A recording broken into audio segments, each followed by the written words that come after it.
আমি হায়দার সাহেবকে মন থেকে শ্রদ্ধা জানাই।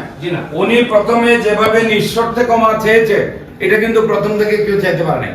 এবং জি না শব্দটা উনি সবার আগে বড় করে বলছেন।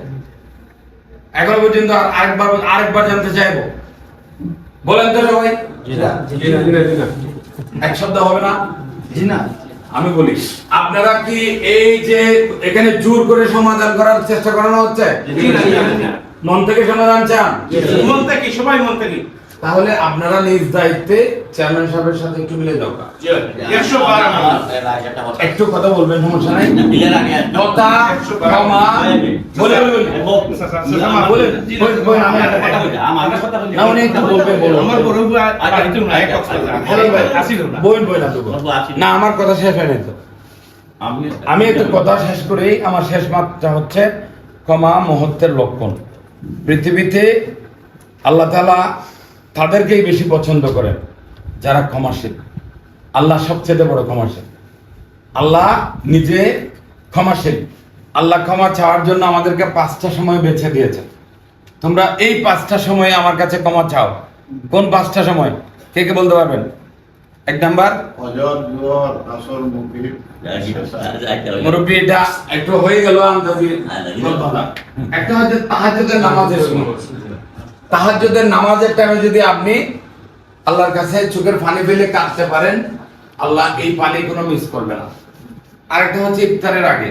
এটা যে কোনো ধরনের রমজান রোজা রাখতে পারেন আপনি, ফরজ হোক, ওয়াজিব হোক, নফল রোজা, অনেকেই রোজা রাখে না।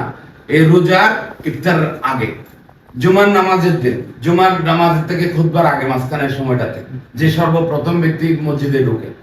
আরেকটা সময় আছে যে আজান হয়েছে, সুন্নত পড়ছেন, আপনি নামাজের আগে কি করবেন?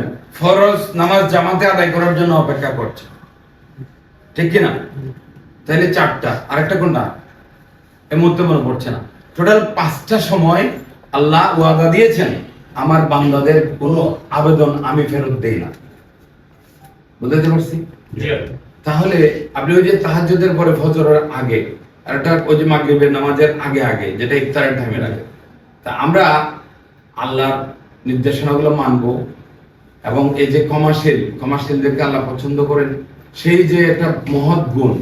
আপনি মুরব্বী, এখানে দীর্ঘদিনের চেয়ারম্যান ছিলেন, আপনার ব্যাপারে আমি জেনেছি। আপনি আমার কাছে আরেকবার আসছেন, আমি যথাযথ সহযোগিতা করতে পারি নাই, এটা নিয়েও আপনার মনে দুঃখ আছে। আমি আরেকবার বলছিলাম বাবা, তখন হয়তো বা প্রেক্ষাপটে যেভাবে হোক আমি হয়তো পারিনি, যদ্দূর পারছি করছি, মামলা হয়েছে, কিন্তু আসামি পলাতক থাকার কারণে আমরা তাৎক্ষণিকভাবে তাকে ধরে এনে অ্যারেস্ট করতে পারি নাই। বিষয়টা ছিল ভিন্ন রকম।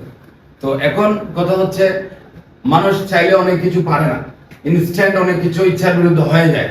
তো এখন যেহেতু আজকের প্রোগ্রাম আপনাকে চাচ্ছে, সবাই আপনার কাছে মাফ চাচ্ছে, আমি বলবো যে আপনি সবাইকে মাফ করে দিয়ে নিজের মহত্ব, নিজের বড়ত্ব, সেটা আল্লাহর কাছে প্রমাণ করবেন।